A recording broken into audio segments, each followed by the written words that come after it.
अन्य समाचार की बात करिए तो द्वारकाना खंभाड़ियाना हरिपर गाम पास बाइक अकस्मात में एक व्यक्तिનું મોત। रस्ता पर ढोर આવી જતા अकस्मात સર્જાયો। स्पोर्ट्स बाइक पर सवार બે યુવકમાંથી એકનું મોત નીપજ્યું। ઇજાગ્રસ્ત યુવક ખંભાળિયા સિવિલ હોસ્પિટલમાં સારવાર હેઠળ, તો સલાયાના સાહિલ મોખા નામના યુવકનું મોત નીપજ્યું છે। મૃતદેહને પોસ્ટમોર્ટમ માટે સિવિલ હોસ્પિટલ ખસેડાયો છે। અકસ્માત અંગે પોલીસે વધુ તપાસ હાથ ધરી છે। संवाददाता मुकुंद जोड़ाया है फोन लाइन पर વધુ માહિતી આપવા માટે। मुकुंद, શું છે સમગ્ર ઘટના, શું વધુ અપડેટ? જી લુબના વાત કરવામાં આવે તો દેવભૂમિ દ્વારકા જિલ્લાના ખંભાળિયા સલાયા રોડ પર હરિપર ગામ છે, ત્યાં હરિપર ગામની નજીક હાઈવે રોડ પર એક અકસ્માત સર્જાયો। તો સ્પોર્ટ બાઇક લઈને બે યુવકો પસાર થઈ રહ્યા હતા, ત્યારે ફૂલ સ્પીડના કારણે જે બાઇક સ્લીપ થતા જે બાઇકમાં બે યુવકો હતા એમાંથી એક યુવકનું મૃત્યુ નીપજ્યું હતું, ત્યારે બીજો એક અન્ય યુવક છે તેને ઈજાઓ થતા તેને સારવાર માટે નજીકની હોસ્પિટલમાં ખસેડવામાં આવ્યો હતો અને હાલ અકસ્માત અંગે પોલીસે તપાસ હાથ ધરી છે। જી બિલકુલ મુકુંદ, આપ જોડાયેલા રહેશો। તો જે પ્રકારથી અકસ્માતની ઘટના સામે આવી છે, તો બીજી તરફ દ્વારકાના ખંભાળિયાના વાતાવરણમાં પલટો આવ્યો છે। ખંભાળિયા પંથકમાં ધુમ્મસભર્યું વાતાવરણ, ધુમ્મસના કારણે વાહન ચાલકોને હાલાકી। વહેલી સવારથી ધુમ્મસ અને ઝાકળ છવાઈ છે।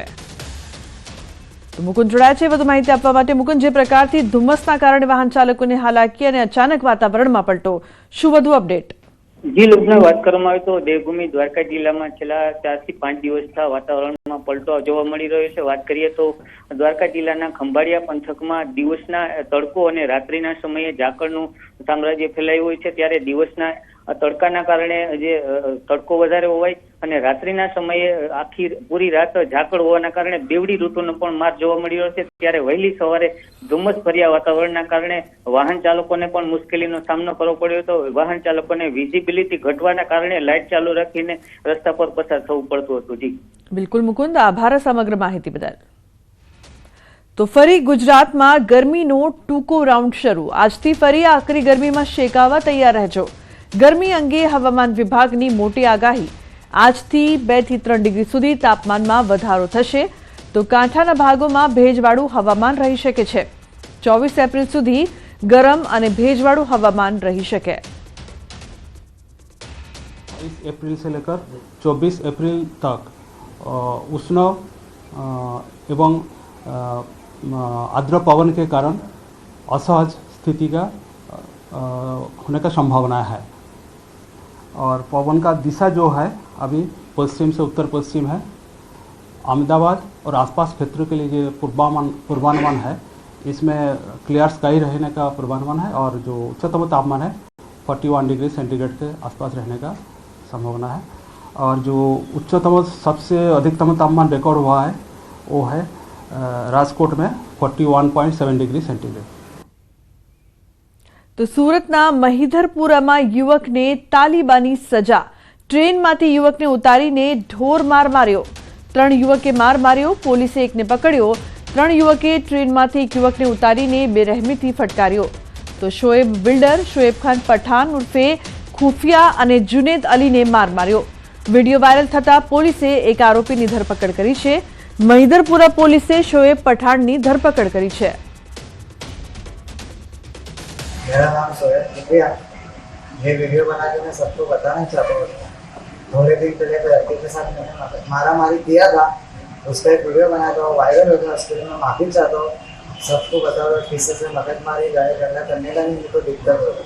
પોલીસે પ્રોએક્ટિવલી કામ કરી અને આજે વિડીયોની અંદર જે ઈસમને મારે છે એ ઈસમને અમે શોધી કાઢેલ અને એ મૂળ મહારાષ્ટ્રનો રહેવાસી છે અને એનો કોન્ટેક્ટ કરીને એની જોડે કન્ફર્મ કરતા એણે કહેલું કે તેની સાથે આ રીતનો બનાવ બનેલો હતો।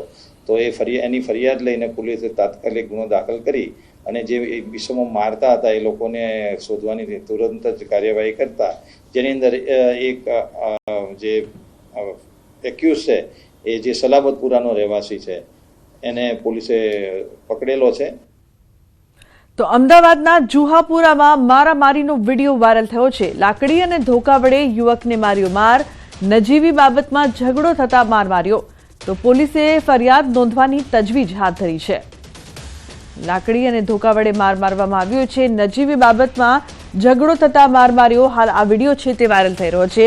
દ્રશ્યોમાં જોઈ શકાય છે કે કઈ રીતે એક યુવકને ઢોર માર મારવામાં આવે છે। અમદાવાદના જુહાપુરા વિસ્તારનો મારામારીનો આ વિડીયો લાકડી અને ધોકા સાથે એક યુવક પર તૂટી પડ્યા। ઋત્વિજ જોડાયા છે વધુ માહિતી આપવા માટે। ઋત્વિજ, શું વધુ માહિતી છે આ સમગ્ર મામલે? હજી વાત કરીએ તો જે વિડીયો છે તે વિડીયો જુહાપુરા વિસ્તારનો હોવાનું જાણવા મળી રહ્યું છે અને આ સમગ્ર મામલે હાલમાં વેજલપુર પોલીસ દ્વારા ફરિયાદ નોંધવાની તજવીજ પણ શરૂ કરી દેવામાં આવી છે। ઉપરાંત જે એક આરોપી છે તેની પણ વેજલપુર દ્વારા પૂછપરછ કરવામાં આવી રહી છે। મહત્વની બાબત તો એ છે કે આ જે મારામારી થઈ હતી તે બેસવાની બાબતને લઈને થયેલા ઝઘડામાં આ બનાવ બન્યો હતો। અગાઉ પણ ઝઘડો થયો હતો અને ગઈકાલે પણ આ પ્રકારનો ઝઘડાનો બનાવ બન્યો હતો અને ત્યારબાદ આ મારામારીનો બનાવ સામે આવ્યો હતો। જો કે એક જાગૃત નાગરિક દ્વારા તેનો વિડીયો વાયરલ કરવામાં આવ્યો હતો અને વિડીયો વાયરલ કર્યા બાદ હાલમાં આ સમગ્ર મામલે પોલીસ દ્વારા વધુ કાર્યવાહી કરવામાં આવી રહી છે। બિલકુલ ઋત્વિજ, આભાર આ સમગ્ર માહિતી બદલ। તો અમદાવાદમાં ફરી એક વખત વ્યાજખોરોનો આતંક સામે આવ્યો છે। સરખેજમાં વ્યાજખોરોએ જમીન દલાલ પર હુમલો કર્યો છે। મિત્રને ત્યાં મળવા જતા વ્યાજખોરોએ મારામારી કરી, છરી બતાવીને જાનથી મારી નાખવાની ધમકી આપી। તો પોલીસે 5 આરોપીઓની ધરપકડ કરી છે। 2 ફરાર આરોપીને ઝડપી પાડવા પોલીસે ચક્રો ગતિમાન કર્યા છે। મહિને 30% જેટલું વ્યાજ વસૂલ્યા બાદ પણ રૂપિયાની ઉઘરાણી કરતા ફરિયાદીએ 8 જેટલી ગાડીઓ ગીરવે મૂકી હતી। પકડાયેલા આરોપીઓના ગુનાહિત ઇતિહાસ ધરાવતા હોવાનો ખુલાસો થયો છે। આરોપીઓ સામે પાટણ સહિત અલગ અલગ જગ્યાએ કુલ 12 જેટલા ગુના નોંધાયેલા છે। ફરાર 2 આરોપીઓ પણ ધરાવે છે ગુનાહિત ઇતિહાસ। એનો જે 2.5 વર્ષ પહેલા એનો હવાલો મેં લીધો હતો 32 લાખ રૂપિયાનો, એમાં 28 લાખ ચૂકવી દીધા હતા। 4 લાખ રૂપિયા બાકી હતા, એનું દર મહિનાનું 20% લેખે 80,000 રૂપિયા વ્યાજ ચાલુ કર્યું હતું આ લોકોએ। પછી ધીરે ધીરે એમની સાથે વ્યવહાર સ્ટાર્ટ થયો અને એમાં વધુ વ્યાજની મૂડી કરતાં વધારતા ગયા। ફરિયાદીના કહેવા પ્રમાણે એણે સમયસર વ્યાજ આપ્યું અને પૈસા પણ પરત કરે, તેમ છતાં આ લોકો ઉઘરાણી કરે છે અને વધુ પૈસા માગતા હતા। એટલે છેલ્લા 8 માસથી પોતાનું ઘર છોડી અને બીજાના ઘરે રહે છે, ફરે છે અને ગઈકાલ રાત્રે પોતાના મિત્ર છે વિરેન્દ્રસિંહ વાઘેલા, જેનો મકરવા ફ્લેટ છે, એના ઘરે પોતે પોતાના પત્ની અને બાળકોને મળવા માટે આવેલો હતો। તો ગાંધીનગરમાં સ્ટેટ મોનિટરિંગ સેલને મળી છે સફળતા। કબૂતરબાજીમાં સંડોવાયેલા શખ્સની ધરપકડ કરવામાં આવી છે। ઝાકીર ઉર્ફે રાજુ ઉર્ફે સમીર શેખની ધરપકડ। એસએમસીએ આરોપીની હૈદરાબાદથી કરી છે ધરપકડ। આરોપીની બોબી પટેલ સાથે ભાગીદારી હતી। તો ઝાકીર શેખ છેલ્લા 6 વર્ષથી ફરાર હતો। બોગસ દસ્તાવેજથી લોકોને વિદેશ મોકલતો હતો। તો ભારતથી પેરિસ ફરાર થયો હતો ઝાકીર શેખ। નેપાલ બોર્ડરથી ભારત પરત ફર્યો હતો ઝાકીર શેખ। કબૂતરબાજીમાં અત્યાર સુધીમાં 11 લોકોની થઈ છે ધરપકડ।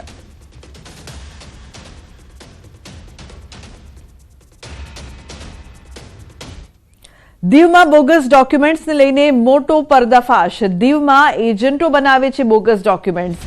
દીવ એસપીએ કર્યો મોટો ખુલાસો। વિદેશ જવા બોગસ દસ્તાવેજ બનાવ્યા।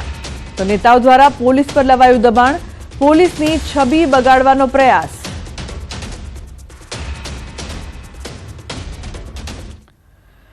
कि एजेंट्स के लोगों के चक्कर में आके लोगों ने फर्जी दस्तावेज बनवाए, फर्जी बर्थ सर्टिफिकेट बनवाए, फर्जी मैरिज सर्टिफिकेट्स वगैरह जनरेट करवा के और पासपोर्ट लेने की कोशिश की गई। और जब हमने इस पे काम किया, काम होने के बाद में बहुत सारा दबाव बनाया गया। जनप्रतिनिधियों के ऊपर से भी हमारे ऊपर दबाव बनाया गया।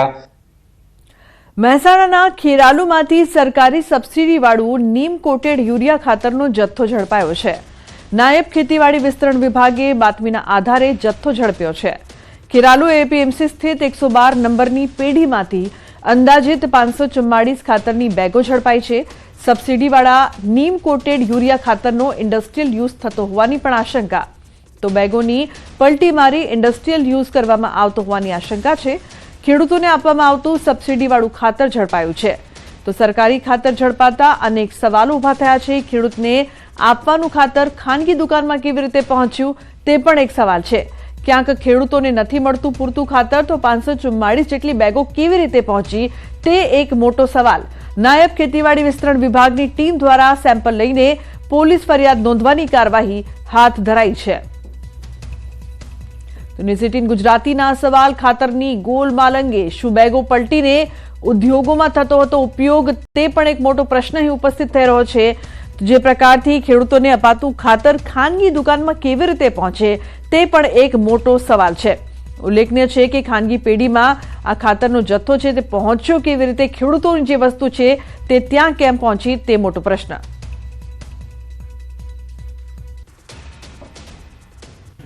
બાતમીના આધારે અમને બાતમી મળેલ, જે બાબતે અમોએ સરદાર વલ્લભભાઈ માર્કેટયાર્ડ ખેરાલુ ખાતે પેઢી નંબર 112 માં સબસિડીવાળું યુરિયા ખાતર જણાયું હોવાનું અમારી શંકાને આધારે અમોએ રેડ કરેલ, જે બાબતે અમોએ પેઢીના માલિકને બોલાવીને શટરનું તાળું તોડીને અંદર તપાસ કરતા પ્રાથમિક દ્રષ્ટિએ સબસિડીવાળું નીમ કોટેડ યુરિયા જે એગ્રીકલ્ચર યુઝ માટે વપરાય છે ખેડૂતોનું.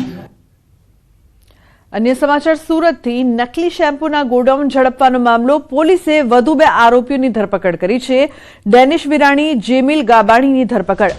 ગઈકાલે હિતેશ શેઠની ધરપકડ કરાઈ હતી. પોલીસે 16.36 લાખનો મુદ્દામાલ જપ્ત કર્યો છે. તો બ્રાન્ડેડ શેમ્પૂ એક ઉપર એક ફ્રી આપતા હતા. 8 વર્ષથી શેમ્પૂનું વેચાણ કરતા હતા.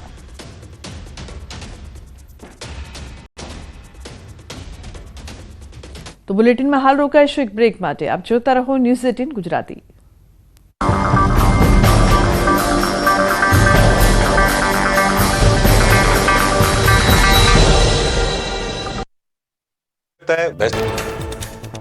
જમ્મુ કાશ્મીરમાં રામબનમાં પૂરની સ્થિતિ અને ભૂસ્ખલન બાદના દ્રશ્યો સામે આવ્યા. હાઈવે પર કાટમાળ જમા થયેલો જોવા મળ્યો. અનેક પ્રવાસીઓ પગપાળા જતા જોવા મળ્યા. અનેક ગાડીઓ ક્ષતિગ્રસ્ત સ્થિતિમાં જોવા મળી. ભૂસ્ખલન સ્થળે પહોંચી ન્યૂઝ 18ની ટીમ. વાદળ ફાટ્યા બાદ તબાહીના દ્રશ્યો સામે આવ્યા. રસ્તો ગાયબ થઈ ગયો હોય તેવી હાલત. ઠેર ઠેર રસ્તાઓ બંધ થતા બંને તરફ વાહનોના થપ્પા લાગ્યા. જમ્મુ કાશ્મીરના જોજીલા પાસના ઇન્ડિયા ગેટ વિસ્તારમાં થયું મોટું ભૂસ્ખલન. શ્રીનગર સોનમાર્ગ ગુમરી રોડ પર ટ્રાફિક વ્યવહાર ખોરવાયો. રસ્તા પર કાટમાળ પડતા વાહન વ્યવહાર ઠપ. વાહન ચાલકો થયા પરેશાન. જમ્મુ કાશ્મીરમાં રામબનમાં ઠેર ઠેર ભૂસ્ખલનના કારણે મોટાભાગના રસ્તાઓ બંધ. વાહન વ્યવહાર ઠપ થતા સ્થાનિકો અને મુસાફરો અટવાયા. લોકો ચાલીને રસ્તો કરી રહ્યા છે પાર. રસ્તા પરના કાટમાળ પરથી પસાર થતા દેખાયા લોકો.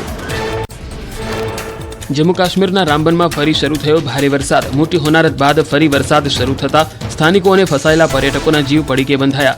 રામબનમાં ભૂસ્ખલનના કારણે નેશનલ હાઈવે 44 પર મોટી સંખ્યામાં વાહનો અટવાયા. જમ્મુ કાશ્મીરમાં ભૂસ્ખલનના કારણે નેશનલ હાઈવે 44 ઠપ થયો. હાઈવે ઠપ થવાથી ઉધમપુરમાં ટ્રક સહિત વાહનોની લાંબી કતારો જોવા મળી. ટ્રાન્સપોર્ટેશન ઠપ થતા જરૂરી વસ્તુઓની સપ્લાય અટકી. જનજીવન પ્રભાવિત થયું. રામબનમાં ભૂસ્ખલન અને પૂરના કારણે અનેક રસ્તાઓ હજુ પણ બંધ. કાફેટેરિયા મોરા વિસ્તારમાં જેસીબીની મદદથી રસ્તા પરથી હટાવાઈ રહ્યો છે કાટમાળ. તંત્ર વાહન વ્યવહાર પૂર્વવત કરવા રાત દિવસ કરી રહ્યું છે કામગીરી. રામબનમાં પૂરની સ્થિતિથી જાનમાલનું વ્યાપક નુકસાન. ભૂસ્ખલનના કારણે રાષ્ટ્રીય ધોરીમાર્ગ ઠપ થયો. અનેક વાહનો હાઈવે પર ફસાયા. પ્રવાસીઓને વાહન ચાલકોને ભારે હાલાકી. અનેક ઘર ક્ષતિગ્રસ્ત થતા રહીશોની સ્થિતિ કફોડી બની. જમ્મુ કાશ્મીરના રામબનમાં ભારે વરસાદ અને ભૂસ્ખલનથી થયેલી તારાજીને લઈને લોકોમાં ભયનો માહોલ. શ્રીનગરમાં વાહનોમાં પેટ્રોલ ડીઝલ પુરાવવા લાઈનો લાગી. પેટ્રોલ પંપ પરથી લાગી વાહનોની લાંબી કતારો. જમ્મુ કાશ્મીરના રામબનમાં ફસાયેલા લોકોની મદદે આવી આર્મી. ફસાયેલા લોકો માટે આર્મીના જવાનોએ ભોજનની વ્યવસ્થા કરી. ફસાયેલા લોકોને રેસ્ક્યુ કરવા માટે પહોંચી હતી આર્મીની ટીમ. રામબનમાં રસ્તામાં ફસાયેલા અસરગ્રસ્તોની વહારે આવી ભારતીય સેના. રસ્તામાં અટવાયેલા લોકો માટે ભોજનની કરી વ્યવસ્થા. નેશનલ હાઈવે 44 પર કનેક્ટિવિટી પુનઃસ્થાપિત કરવા સતત કામગીરી. કાશ્મીરમાં ફસાયેલા તમામ ગુજરાતી સુરક્ષિત. મુખ્યમંત્રી ભૂપેન્દ્ર પટેલ.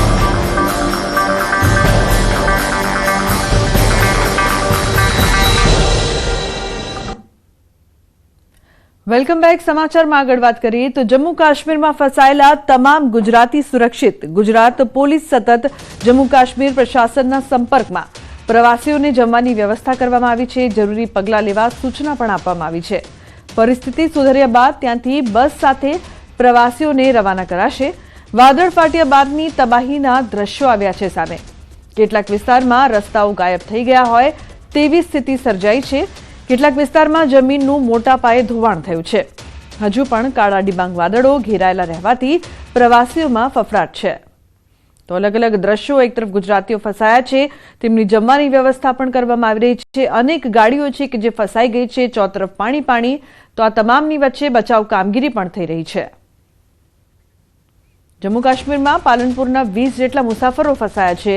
જિલ્લા તંત્ર ફસાયેલા મુસાફરોની મદદે આવ્યું છે.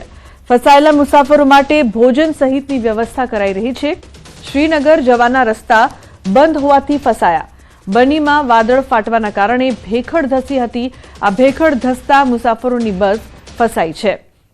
તો શ્રીનગર જવાના જે રસ્તાઓ છે તે બંધ. બનીમાં વાદળ ફાટવાના કારણે ભેખડ છે તે ધસી હતી, જેના કારણે અનેક લોકો છે તે ફસાયા છે, જેમના માટે બચાવ કામગીરી પણ કરવામાં આવી રહી છે.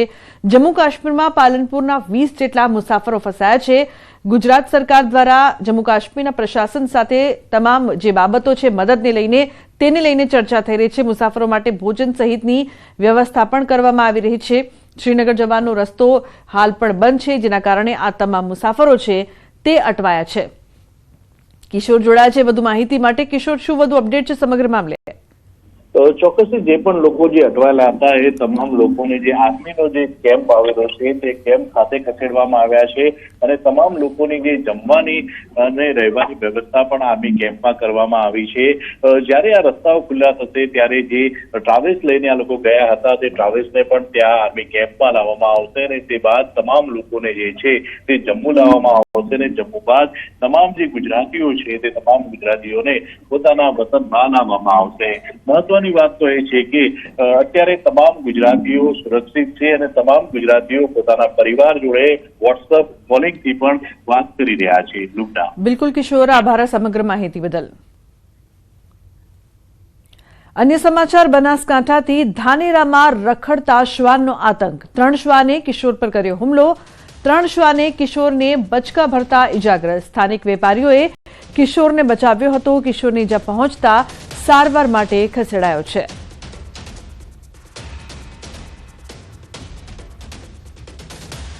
તો ગાંધીનગરમાં પુત્રની હત્યા બાદ પિતાની આત્મહત્યા. ધોળાકુવા ગામે હત્યા બાદ આત્મહત્યાની ઘટના. 2 વર્ષના પુત્રની હત્યા બાદ પિતાની આત્મહત્યા. સરતાન બિરસી પારઘી સિક્યોરિટી ગાર્ડ હતો. 2 વર્ષના દીકરાને દુપટ્ટાથી ગળે ફાંસો આપ્યો. બાદમાં પિતાએ પણ ગળે ફાંસો ખાધો. રાજકોટમાં 24 કિલો ગાંજા સાથે 2ની ધરપકડ કરવામાં આવી છે. શાસ્ત્રી મેદાનમાંથી ગાંજા સાથે 2 ઝડપાયા છે. તો મોબાઈલ અને બાઇક સહિતનો મુદ્દામાલ જપ્ત કરવામાં આવ્યો છે. પોલીસે વધુ કાર્યવાહી હાથ ધરી છે. તો જે પ્રકારથી મોબાઈલ અને બાઇક સહિતનો મુદ્દામાલ જપ્ત કરવામાં આવ્યો, પોલીસ આ અંગે તપાસ કરી રહી છે. પોલીસે વધુ કાર્યવાહી હાથ ધરી છે. તો વડોદરાના સમતામાં બિલ્ડિંગ ધરાશાયી થવાનો મામલો. મનપાએ જર્જરિત આવાસોને આપી નોટિસ. જૂના ગોત્રી વિસ્તારમાં જર્જરિત આવાસોને નોટિસ પાઠવાઈ છે. 198 બ્લોકના 1952 આવાસોને ફટકારી છે નોટિસ. તો ઘર ખાલી કરવા અથવા રિપેરિંગ કરવા માટે નોટિસ આપવામાં આવી છે. સૌરાષ્ટ્ર યુનિવર્સિટી સંલગ્ન કોલેજની પરીક્ષામાં ગેરરીતિ અને માસ કોપી કેસના આક્ષેપ થયા છે. વિદ્યાર્થી સંગઠન CYSSએ અમરેલીના MD સીતાપરા કોલેજમાં ગેરરીતિના સ્ક્રીનશોટ્સ સૌરાષ્ટ્ર યુનિવર્સિટીને સોંપીને આ આક્ષેપો કર્યા છે. સૌરાષ્ટ્ર યુનિવર્સિટી અંતર્ગત જે પરીક્ષાઓ ચાલી રહી છે તેની અંદર અમરેલીનું કોઈ સેન્ટર છે, ત્યાં માસ કોપી કેસની ઘટના ઘટી હોય એવું સામે આવે છે. સેન્ટરની વાત કરીએ તો વિદ્યાર્થીઓને સેન્ટરની અંદર ફોન લઈ જવા અલાઉડ ન હોય, ત્યારે વિદ્યાર્થીઓ ફોન લઈ જતા જણાય છે આ વસ્તુથી. અને વિદ્યાર્થીઓ દ્વારા કોઈ પ્રશ્ન હોય તો પ્રશ્ન નંબર 1 છે એનો જવાબ એક વિદ્યાર્થી દ્વારા સપ્લીની અંદર કાઉન્ટ કરી અને ગ્રુપમાં મૂકવામાં આવે છે. આમાં તાત્કાલિક ધોરણે પરીક્ષા સેન્ટર રદ કરવામાં આવે. જે તે કસૂરવાર છે વિદ્યાર્થીઓ પર માસ કોપી કેસ કરવામાં આવે. પ્રિન્સિપાલ, સુપરવાઇઝર અને સ્કોડની ટીમ અને જે CCTV સર્વેલન્સ કરે છે એની ઉપર પગલાં લેવામાં આવે. માસ કોપિંગ તો ન કહે પણ ગેરરીતિની કઈ ફરિયાદો છે કોઈ સેન્ટરની, તો આ સેન્ટર માટેના એ લોકોએ કંઈક પેલા સ્ક્રીનશોટ ને એવું બધું મૂક્યું છે. તો અત્યારે પ્રાથમિક દ્રષ્ટિએ જે એમાં ફોન નંબર અથવા તો જે કંઈ ગ્રુપમાં છે અને જે સેન્ટર છે એ સેન્ટરની તપાસ કરી અને ત્યાંથી એના જે કોઈ આચાર્ય છે અથવા તો જે પરીક્ષાની સાથે સંકળાયેલા જે કંઈ સ્ટાફના સભ્યો છે એની પાસેથી પૂછપરછ કરીને જાણવામાં આવશે કે ભાઈ આમાં ખરેખર મેટરની અંદર શું છે અને કોઈ પણ પ્રકારની ગેરરીતિ પરીક્ષાની અંદર હશે તો એની જે યુનિવર્સિટીના ગેરરીતિને લગતા નિયમો છે એ પ્રમાણે કડકમાં કડક કાર્યવાહી કરવામાં આવશે. તો પ્રધાનમંત્રી નરેન્દ્ર મોદી સૌદી અરબના 2 દિવસના પ્રવાસ માટે રવાના થયા છે અને તે પહેલા અરબ ન્યૂઝ સાથેની એક વિશિષ્ટ મુલાકાતમાં તેમણે સૌદી અરબને એક વિશ્વસનીય મિત્ર અને વ્યૂહાત્મક સાથી તરીકે વર્ણવ્યું. 2019માં વ્યૂહાત્મક ભાગીદારી પરિષદની રચના પછી દ્વિપક્ષીય સંબંધો કેવી રીતે નોંધપાત્ર રીતે વિસ્તર્યા છે તેના પર ભાર મૂક્યો. આપણી ભાગીદારીમાં અમર્યાદિત સંભાવનાઓ છે એમ કહીને પીએમ મોદીએ ઉમેર્યું કે અનિશ્ચિતતાઓથી ભરેલી દુનિયામાં આપણા સંબંધ સ્થિરતાના સ્તંભ તરીકે ઊભો છે. તેમણે સાઉદી ક્રાઉન પ્રિન્સ અને પીએમ મોહમ્મદ બિન સલમાનના નેતૃત્વની પ્રશંસા કરી અને દ્વિપક્ષીય સંબંધોની હિમાયતી ગણાવ્યા. સાથે વિઝન 2030 હેઠળના સુધારાઓ દ્વારા વૈશ્વિક પ્રશંસાને પ્રેરિત કરનાર સ્વપ્નદ્રષ્ટા ગણાવ્યા. તેમણે કહ્યું કે જ્યારે પણ હું તેમને મળ્યો છું ત્યારે હિઝ રોયલ હાઇનેસે મારા પર ઊંડી છાપ છોડી છે. તેમની આંતરદ્રષ્ટિ, તેમનો આગળનું દ્રષ્ટિકોણ અને તેમની લોકોની આકાંક્ષાઓને પૂર્ણ કરવા માટે તેમનો જુસ્સો ખરેખર નોંધપાત્ર છે. સહિયારી આર્થિક મહત્વાકાંક્ષાઓ પર પ્રકાશ પાડતા મોદીએ નોંધ્યું કે વૈશ્વિક પડકારો વચ્ચે પણ બંને દેશો વચ્ચે વેપાર વધ્યો છે, જેમાં ઉર્જા, કૃષિ અને ખાતરો મુખ્ય ક્ષેત્રો છે. તેમણે સૌદી અને ભારતીય વ્યવસાયોના ઊંડા એકીકરણનું સ્વાગત કર્યું. ખાસ કરીને ગ્રીન હાઇડ્રોજન અને ટેકનોલોજી જેવા ઉભરતા ક્ષેત્રોમાં ભારતીય કંપનીઓએ સાઉદી અરેબિયામાં વિવિધ ક્ષેત્રોમાં પણ હાજરી જાળવી રાખી છે એમ પણ તેમણે ઉમેર્યું. 2014થી પીએમ મોદીની આ ત્રીજી સૌદી અરબની મુલાકાત છે. આ પહેલા 7 દાયકામાં અગાઉના પ્રધાનમંત્રીઓ 3 વખત સૌદીની મુલાકાત લઈ ચૂક્યા છે. પીએમ મોદીની ગલ્ફ ક્ષેત્રના દેશની આ 15મી મુલાકાત છે. તો પ્રધાનમંત્રી નરેન્દ્ર મોદી અને અમેરિકાના ઉપરાષ્ટ્રપતિ જેડી વેન્સ વચ્ચે મુલાકાત થઈ છે. આ સમયે ઉષા વેન્સ, તેમના બાળકો અને અમેરિકાના વહીવટી તંત્રના વરિષ્ઠ સભ્યો પણ હાજર રહ્યા. બેઠકમાં પીએમ મોદીએ જાન્યુઆરીમાં વોશિંગ્ટન ડીસીમાં પોતાની સફળ યાત્રા અને રાષ્ટ્રપતિ ટ્રમ્પ સાથે થયેલી ચર્ચાને યાદ કરી. સાથે જ ઉપરાષ્ટ્રપતિ સાથે દ્વિપક્ષીય સંબંધોમાં પ્રગતિની સમીક્ષા કરી, જેમાં ભારત અમેરિકા વચ્ચેના સંબંધોમાં પ્રગતિનું સ્વાગત કરાયું અને દ્વિપક્ષીય વ્યાપાર સમજોતા, ઉર્જા, રક્ષા, વ્યૂહાત્મક તકનીકોમાં સહયોગ વધારવાના પ્રયાસોનું સ્વાગત કરાયું. બેઠકમાં પીએમ મોદીએ ઉપરાષ્ટ્રપતિ અને તેમના પરિવારને સુખદ રોકાણ માટે શુભેચ્છાઓ પાઠવી. તો પીએમ મોદીએ રાષ્ટ્રપતિ ટ્રમ્પને શુભેચ્છા પાઠવી અને આ વર્ષના અંતમાં તેમની ભારત મુલાકાત માટે આશા વ્યક્ત કરી.